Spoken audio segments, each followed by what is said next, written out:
तो आज हम सीटेट सोशल साइंस के महत्वपूर्ण प्रश्न देखेंगे जो कि आपकी परीक्षा के लिए बहुत ही हेल्पफुल होंगे। तो स्टार्ट करते हैं। बक्सर का युद्ध कब हुआ था? सन 1764 में हुआ था। बक्सर के युद्ध में अंग्रेजी सेना का नेतृत्व किसने किया था? हेक्टर मुर्मू ने किया था। याद रखिएगा, बक्सर के युद्ध में अंग्रेजी सेना का नेतृत्व हेक्टर मुर्मू ने किया था। सुगौली की संधि किस किस के बीच हुई थी? ईस्ट इंडिया कंपनी और नेपाल के बीच हुई थी।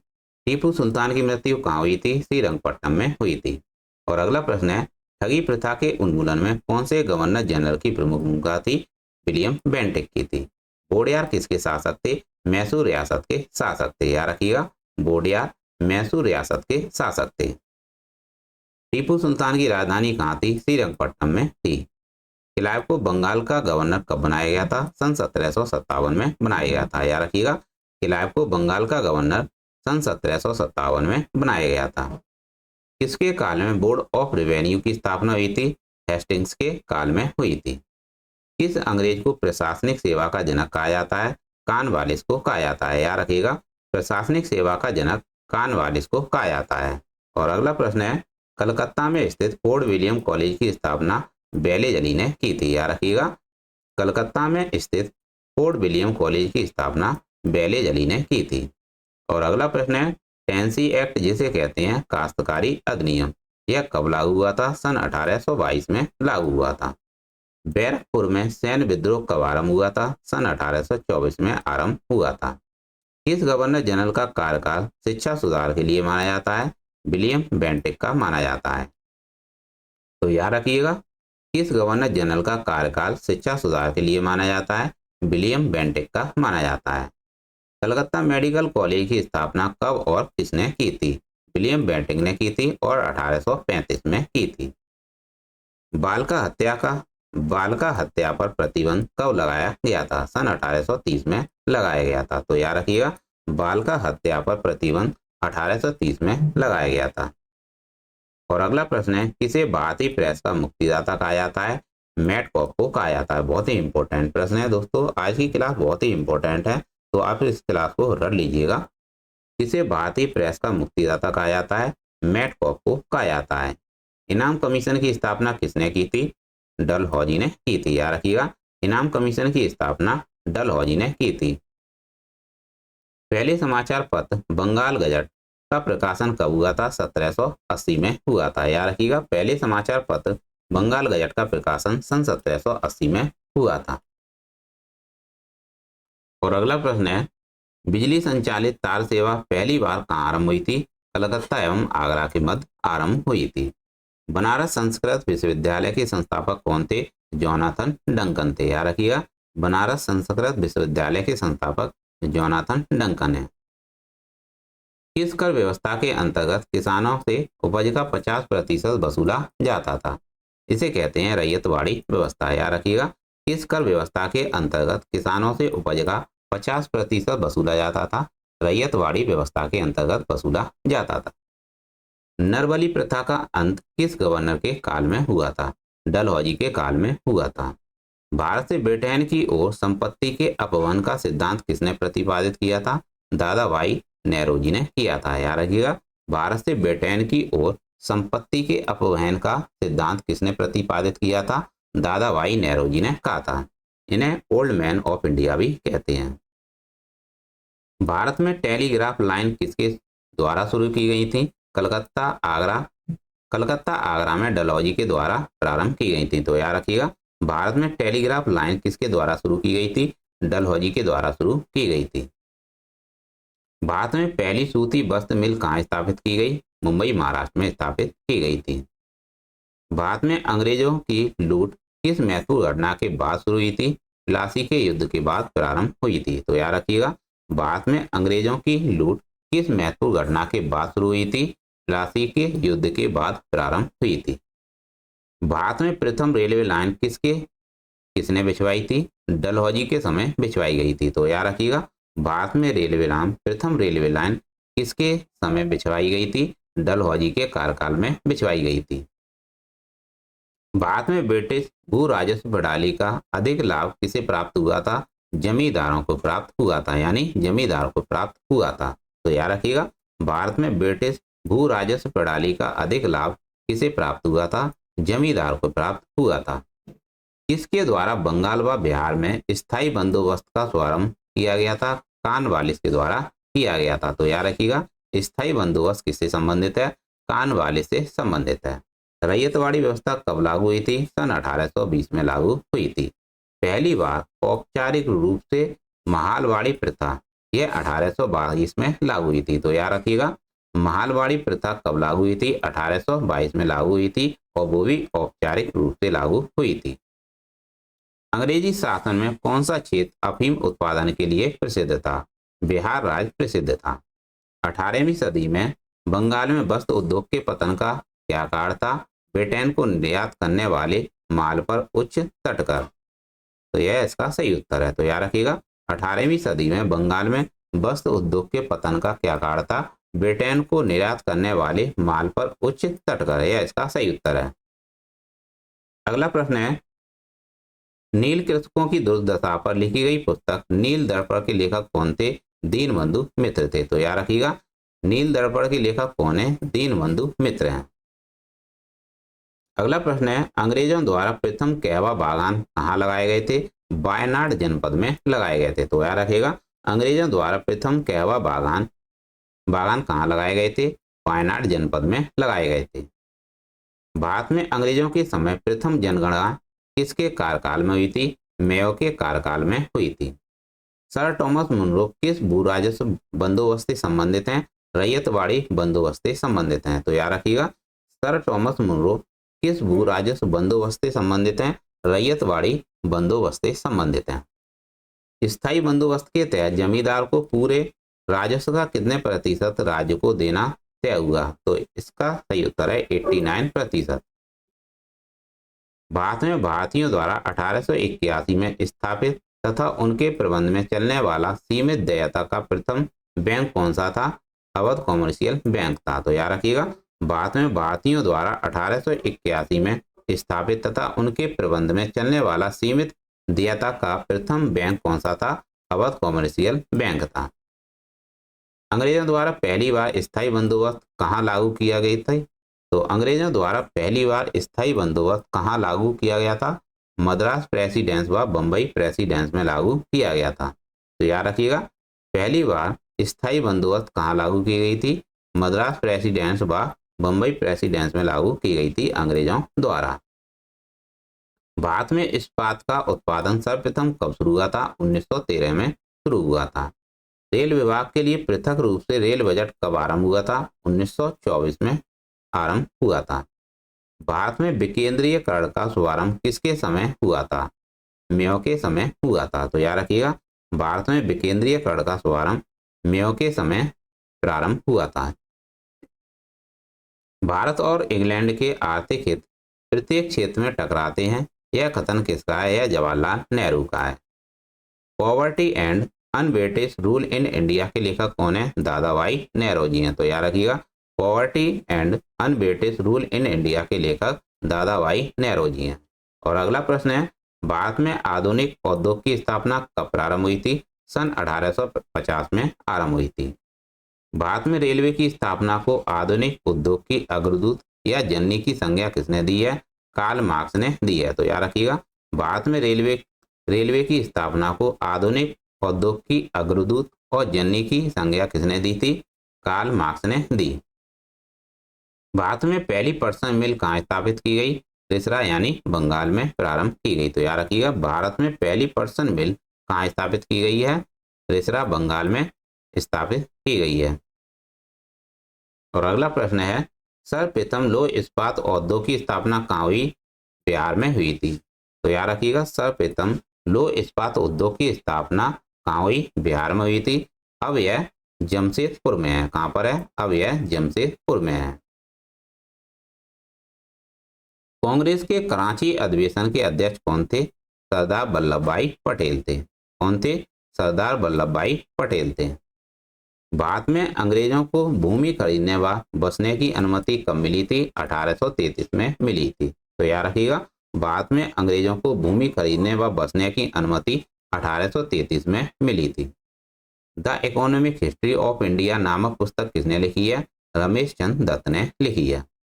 1938 में 1938 में भारतीय राष्ट्रीय कांग्रेस के अनुरोध पर राष्ट्रीय योजना समिति बनाई गई और उसके अध्यक्ष कौन थे? जवाहरलाल नेहरू थे। किसके काल में सिंचाई आयोग का गठन हुआ था? करजन के काल में हुआ था। तो याद रखिएगा, सिंचाई आयोग का गठन करजन के काल में हुआ था। कृषि विभाग की स्थापना 1872 में हुई थी और किस स्थान पर 1866 में भीषण अकाल पड़ा था? उड़ीसा में पड़ा था। अगला प्रश्न है, कलकत्ता में मुस्लिम शिक्षा के विकास के लिए मदरसा कब स्थापित किया गया था? 1772 में स्थापित किया गया था। याद रखिएगा, कलकत्ता में मुस्लिम शिक्षा के विकास के लिए मदरसा सन 1772 में स्थापित किया गया। प्रशासनिक अव्यवस्था के आधार पर डलहौजी ने कौन सा राज्य ब्रिटिश साम्राज्य में मिलाया था? अवध को मिलाया था। भारत में आधुनिक शिक्षा प्रणाली की नींव कब पड़ी थी? 1835 में पड़ी थी। तो याद रखिएगा, भारत में आधुनिक शिक्षा प्रणाली की नींव 1835 में पड़ी थी। भारत में डाक टिकट किसने आरंभ की थी? डलहौजी ने आरंभ की थी। तो याद रखिएगा, भारत में डाक टिकट डलहौजी ने आरंभ की थी। अवध के स्वायत्त राज्य की संस्थापक कौन थे? सादत खां थे। कौन थे? सादत खान थे। सुरक्षा प्रकोष्ठ नीति किससे संबंधित है? यह हेस्टिंग से संबंधित है। तो याद रखिएगा, सुरक्षा प्रकोष्ठ नीति किससे संबंधित है? यह वारेन हेस्टिंग से संबंधित है। किस भारतीय को रॉबर्ट क्लाइव ने बिहार की दीवान बनाया था? राजा सिताब राय को बनाया गया था। तो याद रखिएगा, किस भारतीय को रॉबर्ट क्लाइव ने बिहार की दीवान बनाया था? राजा सिताब राय को बनाया था। महाराणा रणजीत सिंह के उत्तराधिकारी कौन थे? खड़क सिंह थे। तो याद रखिएगा, महाराणा रणजीत सिंह के उत्तराधिकारी खड़क सिंह थे। और अगला प्रश्न है, स्थायी बंदोबस्त का सिद्धांत किसने दिया? कॉर्नवालिस ने दिया था। यह दोबारा से रिपीट हो गया है। सहायक संधि प्रणाली के जनक कौन थे? बेले जली थे। तो याद रखिएगा, सहायक संधि प्रणाली के जनक बेले जली थे। महारानी विक्टोरिया का घोषणा पत्र किसने पढ़कर सुनाया? कैनिंग ने पढ़कर सुनाया। तो याद रखिएगा, महारानी विक्टोरिया का घोषणा पत्र कैनिंग ने पढ़कर सुनाया।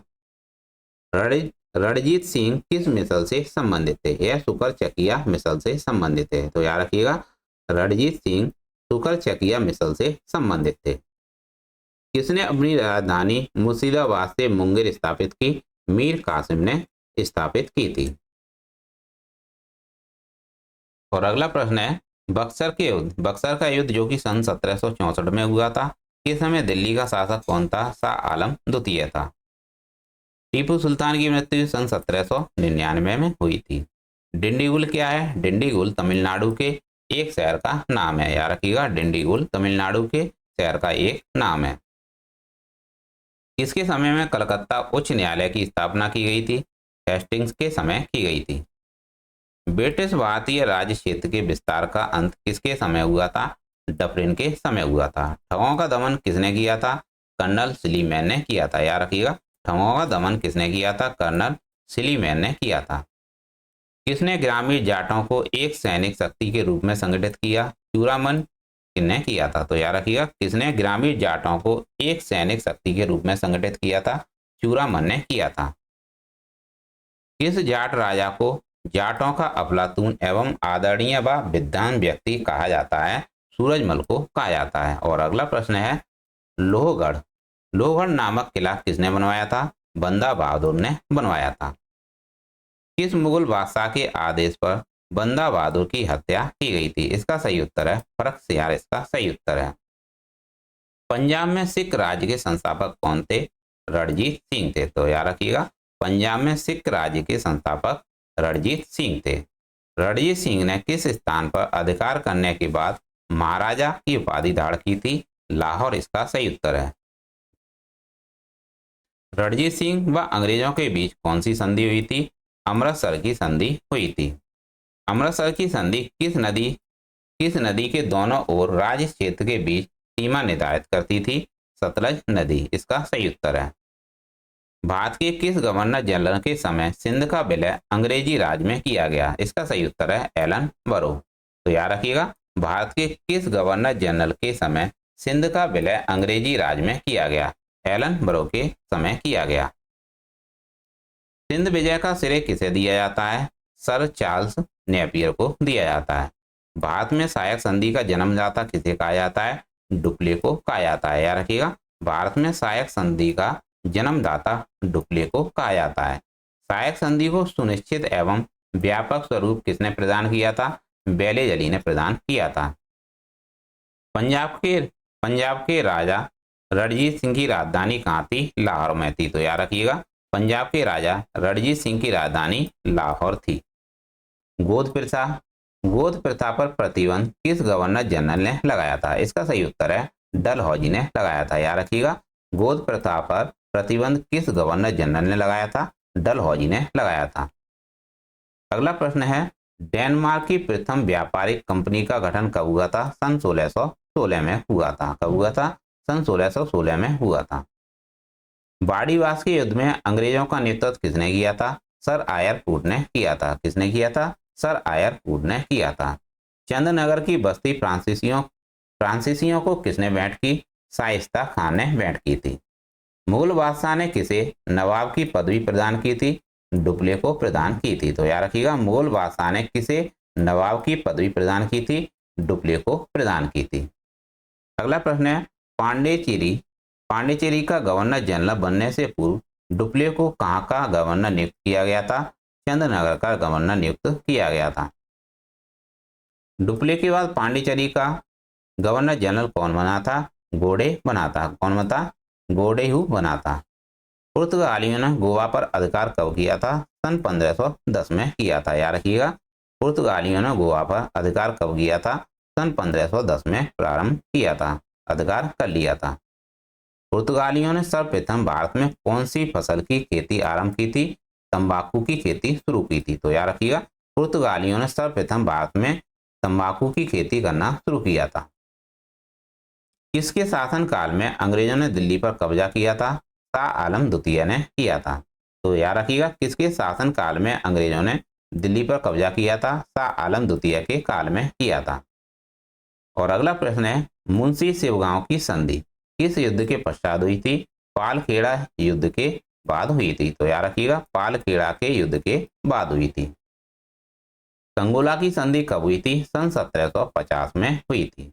और अगला प्रश्न है, इलाहाबाद की संधि सन 1765 में हुई थी और ईस्ट इंडिया कंपनी को मान्यता सन 1600 में मिली थी। तो याद रखिएगा, ईस्ट इंडिया कंपनी को मान्यता सन 1600 ईस्वी में मिली थी। पांडिचेरी की स्थापना सन 1674 में हुई थी और पांडिचेरी की स्थापना किसने की थी? फ्रांसिस मार्टिन ने की थी। अंग्रेजों ने पांडिचेरी को फ्रांसीसियों से कब छीना था? सन 1761 में छीना था। रॉबर्ट क्लाइव का उत्तराधिकारी कौन था? हेस्टिंग्स था। तो याद रखिएगा, रॉबर्ट क्लाइव का उत्तराधिकारी वारेन हेस्टिंग्स था। भारत का प्रथम गवर्नर जनरल कौन था? विलियम बेंटिक था। तो याद रखिएगा, भारत का प्रथम गवर्नर जनरल विलियम बेंटिक था। राज्य हड़प नीति या राजक्षय किसके द्वारा लागू की गई थी? डलहौजी के द्वारा लागू की गई थी। राज्य हड़प नीति के अंतर्गत कौन से भारतीय राज कब्जे में किए गए थे? झांसी, नागपुर, सतारा, जयपुर, अवध और संबलपुर ये कब्जे में किए गए थे। भारत का प्रथम वायसराय कौन था? कैनिंग था। तो याद रखिएगा, भारत का प्रथम वायसराय कैनिंग था। और अगला प्रश्न है, तीसरे आंग्ल मैसूर युद्ध को रोकने के लिए टीपू सुल्तान ने कौन सी संधि की थी? श्रीरंगपट्टम की संधि की थी। सन 1757 में क्लाइव ने किसे पराजित किया था? सिराजुद्दौला को पराजित किया था। तो याद रखिएगा, सन 1757 में क्लाइव ने किसे पराजित किया था? सिराजुद्दौला को पराजित किया था। प्लासी के युद्ध में अंग्रेजी सेना नेतृत्व किसने किया था? रॉबर्ट क्लाइव ने किया था। तो याद रखिएगा, प्लासी के युद्ध में अंग्रेजी सेना का नेतृत्व रॉबर्ट क्लाइव ने किया था। और अगला प्रश्न है, द्वेष शासन का अंत किसने किया था?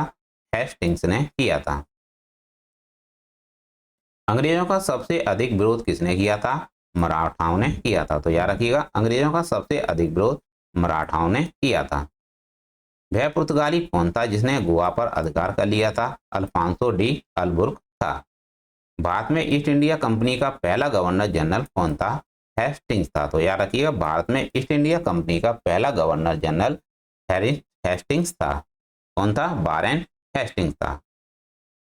किस यूरोपीय देश ने भारत में सबसे पहले अपना व्यापार फैलाया था? पुर्तगाल ने फैलाया था। वास्को ड गामा भारत कब आया था? 1498 में आया था। याद रखिएगा, वास्को ड गामा भारत 1498 में आया था। वास्को ड गामा भारत में किस स्थान पर उतरा था? कालीकट में उतरा था। और अगला प्रश्न है, वास्को ड गामा कहाँ का रहने वाला था? तो पूछ लिया जाएगा आपसे कि वास्को ड गामा कहाँ का निवासी था? पुर्तगाल का निवासी था। किस अंग्रेज ने सम्राट जहांगीर के दरबार में आकर भेंट की थी? सर थॉमस रो ने की थी। गोवा, दमन व दीप उपनिवेशीकरण किसके द्वारा किया गया था? पुर्तगालियों द्वारा किया गया था। अंग्रेजों ने अपनी प्रथम कंपनी लगाने के लिए किससे अनुमति प्राप्त की थी? जहांगीर से प्राप्त की थी। अंग्रेजों ने अपनी प्रथम फैक्ट्री कहाँ लगाई थी? सूरत में लगाई थी। तो याद रखिएगा, अंग्रेजों ने अपनी पहली फैक्ट्री सूरत में लगाई थी। और अगला प्रश्न है, भारत में समुद्री मार्ग की खोज किसने की थी? वास्को ड गामा ने की थी। तृतीय कर्नाटक युद्ध युद्ध की संधि का नाम क्या नाम था? तृतीय कर्नाटक युद्ध की संधि का क्या नाम था? पेरिस की संधि थी। वास्को ड गामा के कालीकट पर उतरने पर उसका स्वागत किसने किया था? कालीकट के राजा जमेरिन ने किया था। ब्रिटिश के साथ बेसिन की संधि किस पेशवा ने की थी? बाजीराव द्वितीय ने की थी। तो याद रखिएगा, ब्रिटिश के साथ बेसिन की संधि किस पेशवा ने की थी? बाजीराव द्वितीय ने की थी। किस पुर्तगाली ने नीले पानी की नीति अपनाई थी? फ्रांसिस्को डी अल्मीडा ने अपनाई थी। भारत में पुर्तगाली साम्राज्य का संस्थापक किसे माना जाता है? अल्फांसो को माना जाता है। तो दोस्तों, ये थे सीटेट सोशल साइंस के महत्वपूर्ण प्रश्न। इन प्रश्नों को आप देख लीजिएगा, आपका कॉन्सेप्ट बनेगा और आप प्रश्नों को हल कर पाएंगे। तो मिलते हैं नेक्स्ट क्लास में। Thanks for watching. Please channel को लाइक और सब्सक्राइब जरूर करें, आपके लिए इतनी मेहनत करते हैं। तो मिलते हैं नेक्स्ट क्लास में। Thanks for watching.